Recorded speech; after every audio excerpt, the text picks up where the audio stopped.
to Masab from the West Island blog, and we are here consulting with Alex Mariani, expert real estate for the West Island.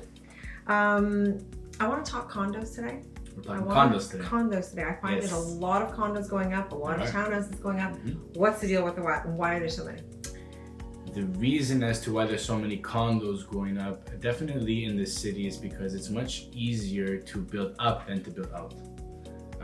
And that in a municipal environment is called a TOD, which is a transit-oriented development. Yes. And they're popping up all over the West Island as well. You see a lot of condo developments now that are actually marketing TOD.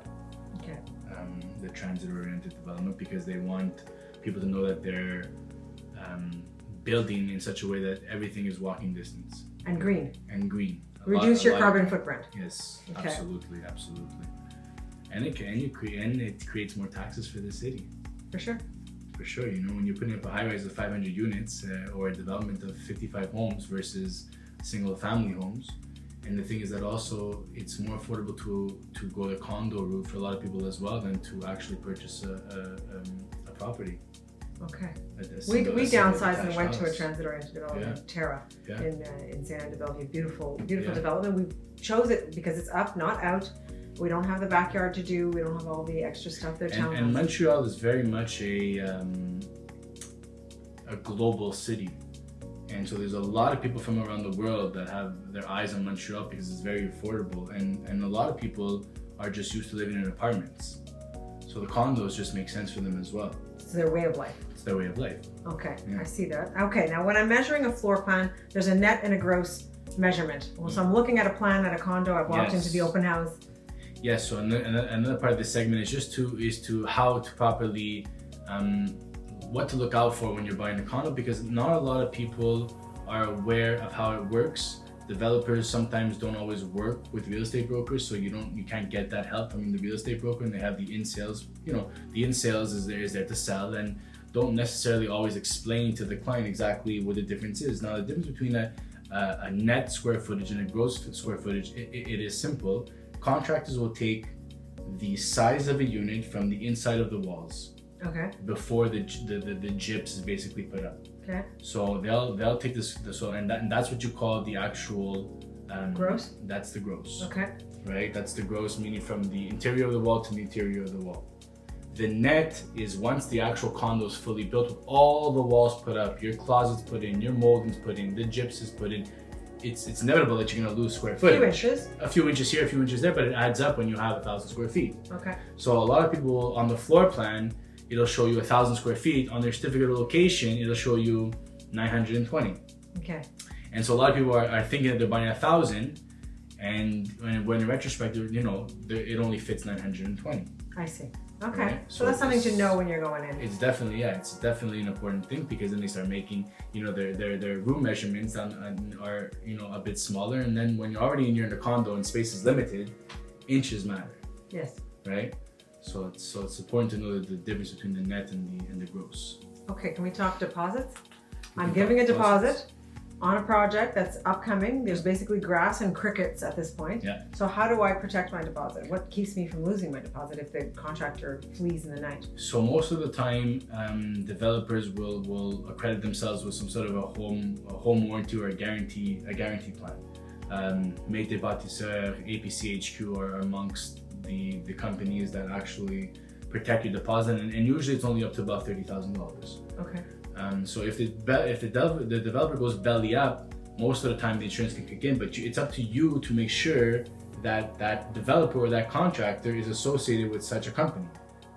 They won't go out and just tell you that. It's a selling factor. As a contractor, it's a selling factor. But if you don't have it, I wouldn't know.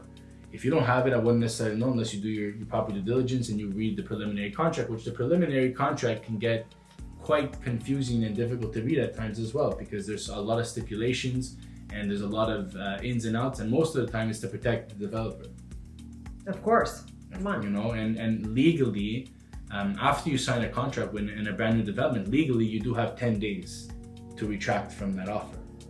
Okay. So you have plenty of time to do your due diligence, or have a lawyer read it over, have a real estate friend read it over, a colleague or someone who's does this on a regular basis, to be able to say, okay, well, watch out for this, or watch out for that, or watch out for this.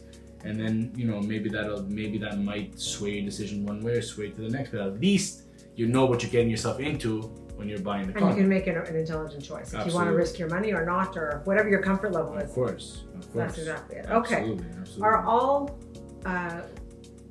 warranties created equal? So if I'm buying a condo and there's a warranty, are they all the same? Is there a governing body?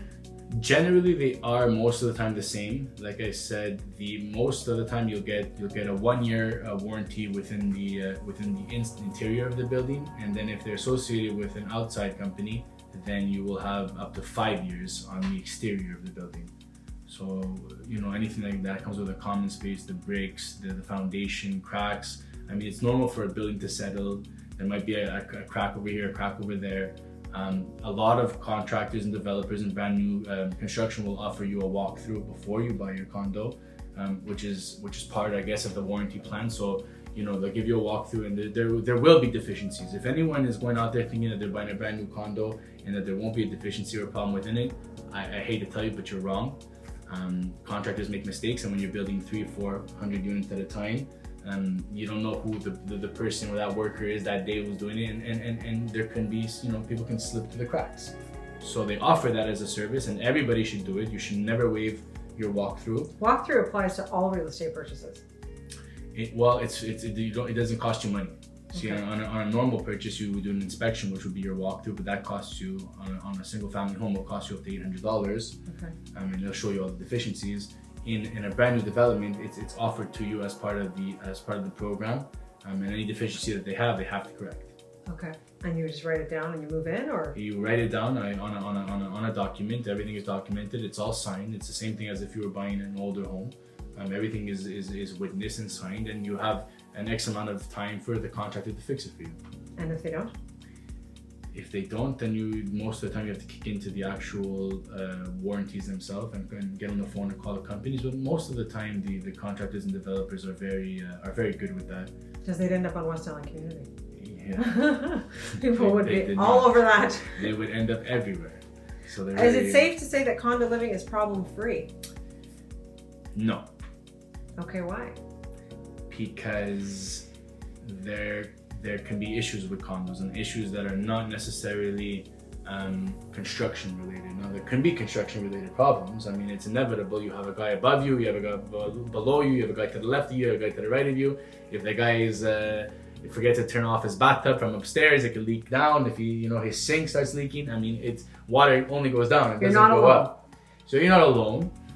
So it's not that it's problem free. And another thing when we talk about problem free is the associations and the companies that manage these buildings. If they're not managed properly, and you start getting into these deficiencies, and there's not enough money, and you don't regulate it properly, or you hire a third party general management company to overlook everything, well, then it becomes a problem, because it's not necessarily a problem you have to fix, but it's a problem where it comes out of your pocket. Yes. Right? Special assessments. Special assessments are a huge part of buying a condo.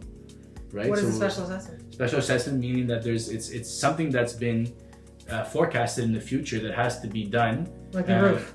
The roof, it could be the windows, it could be the sprinklers, it could be the smoke detectors, the elevator maintenance, the pool maintenance. It could be anything depending on the building, right? The more amenities you have in a condo, the higher your condo fees are going to be, and probably the more maintenance and the more problems there will be.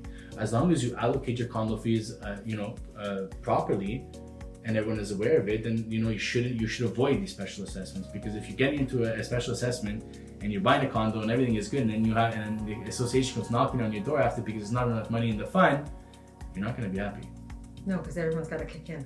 So it's not 100% problem. I had one like that in Dolly. One of the rentals that we had, the roofs died.